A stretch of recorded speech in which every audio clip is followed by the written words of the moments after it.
Hi, I'm Tim. Welcome to Watch You Want, and thanks for logging on. Today we're looking at the Zenith Defy Classic Sea Open, 47mm in brushed and polished stainless steel.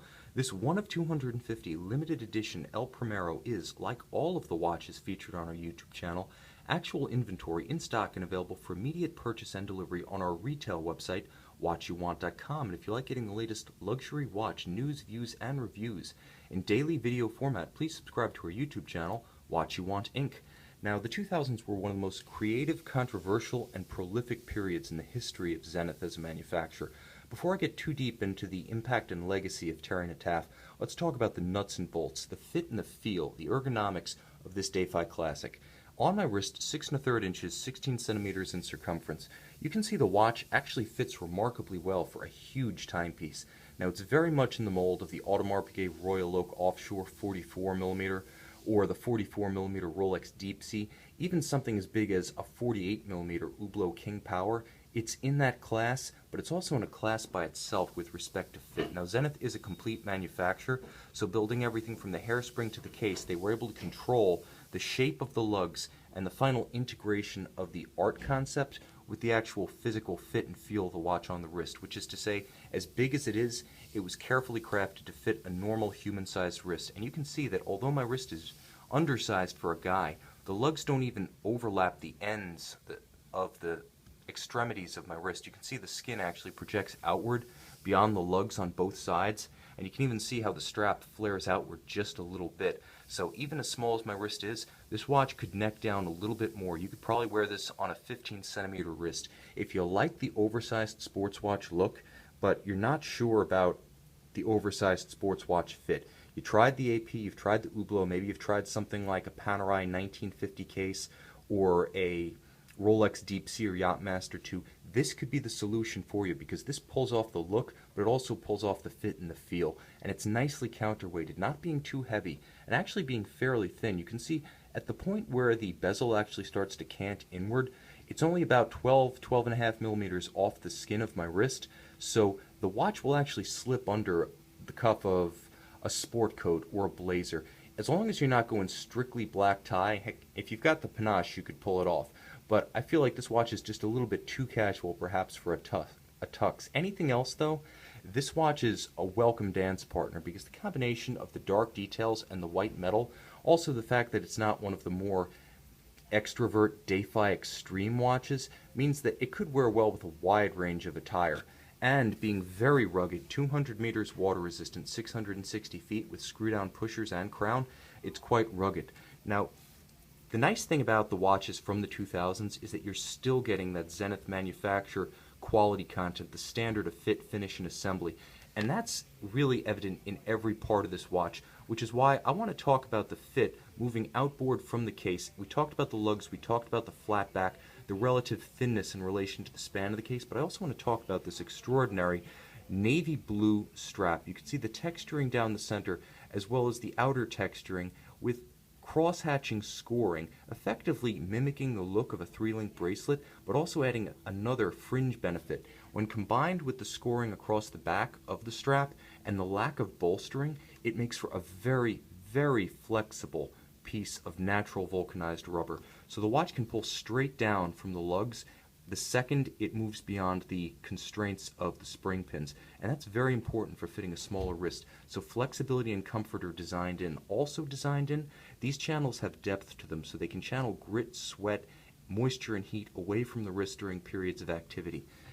When I talk about that Zenith manufacturer quality and attention to detail, I'm talking about features like this. When was the last time you saw a stainless steel, abundantly finished, chamfered, and engraved strap minder on a watch? That's right, the strap minder on this watch features chamfered edges, it features an engraved Zenith star and corporate marquee, and it's paired to a pin buckle featuring a clou de Paris crosshatch that contrasts with a high polished pin and features likewise contrasting brushed flanks and a Zenith marquee engraved on the extremity of the buckle itself. That's attention to detail. That's what it means to plan and execute every part of a watch in-house. We'll get to the caliber 4021 El Primero movement, but I want to get to it from the front side back. So moving inboard, you can see the standard to finish the case. alternately brushed on the flanks, brushed on the tops of the lugs, chamfered, and beautifully polished on the shoulders. There's contrast here, just enough to be exquisite. It's a judicious use of a highlight, like jewelry. It doesn't dominate. It's just a nice accenting, thoughtful, and well executed, running the entire length of the shoulder of the case, tapering and then splaying out at the extremity of the lugs. And the lugs themselves, as you can see from this angle, feature a complex profile that slopes downward and inward, but also has some tumble home that slopes off to the side as you move away from the center. The compound curvature of the case is beautiful, thoughtful, and gorgeous in its execution. Now, the bezel itself is one of the more controversial elements of the watch, but what I like most about it is the way it plays with contrast and uses a consonant color to extend the visual span of the dial. So you can see the contrasts of the numerals. You can see the raised elements, riders like you'd find on some Breitling bezels that give you an excellent purchase, a physical purchase on the bezel itself for use as a unidirectional dive timer. You also have these raised metallic elements featuring the signature Zenith star motif, as well as these shield patterns. Again, the contrast is beautiful, but the practical advantage of their texture, of their height for getting a grip on the bezel, is a very real benefit. Now, moving inward, you can see the dial is broad, it's vast really, but when I talk about extending it, that's the benefit of having this navy blue bezel. The bezel seems to extend from the dial with no seam between them, making the watch read even larger than 47 millimeters, almost impossibly huge, almost 2 inches across. It's a very special effect that plays out beautifully, and the outward brushed pattern of this blue bezel, you can't really see the brushing on the iPhone video. You can see it on the high-resolution images on our website, watchyouwant.com. It's just another gorgeous example of Zenith's eye for detail. Whether they're doing a traditional dress watch or an extrovert sports watch, you're going to get one standard of finish, one standard of quality. Beautiful, excellent, top of the market. But it's the dial itself that sets this C Open apart. Now, C was a moniker applied to a series of Zenith limited editions in the mid to late 2000s. Everything from Defy Xtreme tourbillon watches to the more muted and, shall we say, discreet Defy Classic Sea Open that you see here, issued with the C moniker, generally suggestive of blue coloration, limited editions, generally capped at 250. And the signature blue color is a recurring motif here, but nowhere more pronounced and more striking than in this textured, lacquered blue dial. The dial is the centerpiece, the heart and soul of this watch. As much as I love the El Primero, and as important as it is historically, what sets this model apart is the dial. Lacquered with a recurring blue wave motif, it's almost a maxi-scale version of the famed Omega Bond Seamaster. It adds texture, it adds depth and definition to this huge sprawling dial. It's beautiful, and with the luster of lacquer, it shines almost like enamel, a gorgeous treatment, and it sets itself off nicely against the polished rayhaut of this open escapement frame, as well as the applied elements of the power reserve scale, the numerals, the indices, and the hands at center. Now, speaking of that open escapement, that's a special feature of the caliber 4021. Theirry Nataf was a controversial fellow, and he essentially turned the entire Zenith catalog into a reply to the Audemars Piguet Royal Oak series, so the entire company was more or less geared towards extreme sports watches and more extreme sports watches. But the open escapement was something he absolutely got right. It looked awesome back in the early 2000s when he first proposed it.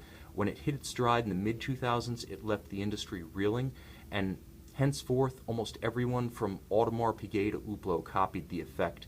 It's something that stayed with Zenith through the end of the Theirry Nataf regime, through the end of the Dufour regime, and into the modern era. He absolutely got it right, and the skeletonization of the movement around the escapement, around the escape wheel, the pallet, the balance, and the fourth wheel is a signature element of this Defy Sea Open, and lends its name, Open, to the model name itself. Now you can see the power reserve scale at 6 o'clock. It's a 52-hour power reserve in the El Primero tradition, and the nice thing about this example, since you are going to want to watch the power reserve scale sweep itself, essentially move from left to right as you energize the mainspring, not every El Primero caliber winds nicely. I'll admit a lot of the 1990s era El Primero hand-wound models didn't really live up to expectations in terms of tactile feel. Zenith fixed that with this power reserve caliber, the 4021, so that the winding feel, a key part of the experience of any caliber that you're expected to wind manually or might be tempted to wind manually, is everything you would expect of a Zenith and of an El Primero. The experience finally matches expectations. Now moving to the case back, you can see that there's still plenty to see here. Zenith has many unique finishing traditions. In the company's modern history, they prefer to use perlage on bridges, especially those of the winding system. They like to use brushing on levers. They like to use blued screws where the screw has a role in adjusting the function of the movement, and they like to use polished screws, non-blued, where the screw's only function is as a mechanical fixture to hold a bridge or a lever or a plate in place. Everything's gorgeous, everything's intricate, beautifully finished, and made in-house. Like I said, this is a true manufacturer, not just in the sense that they build the rough pieces of the movement, but in the sense that they build even the small portions of the escapement and the balance, right down to the hairsprings, which they manufacture in-house. This is an outstanding example of a big watch that's also a fine watch. With the high beat El Primero inside, it's got that 5 Hz, 36,000 vibration per hour, almost double time cadence. It looks different visually, and against the ear, it sounds different. Since 1969, it's been music to the ears of watch lovers who respect this movement's place in history, but with the Defy Classic Sea, you're getting something that's a little bit of an exclusivity, a rare piece, an infrequently seen piece, a versatile watch, good for land or sea use. You're getting a look that's completely unique. You're getting the heritage and history of the El Primero, the tactile pleasure of operating its column wheel chronograph, its 52-hour power reserve with display, and the opportunity to gaze upon that double-time cadence escapement anytime you choose without taking the watch off your wrist. A big watch, a rare watch, even an easy watch to wear on a smaller wrist. If you're a fan of the manufacturer Zenith, this Zenith Defy Classic Sea Open has a lot to offer. 47 millimeters in brushed and polished stainless steel. It's a gorgeous watch and a rare opportunity to own a unique chapter in modern Zenith history.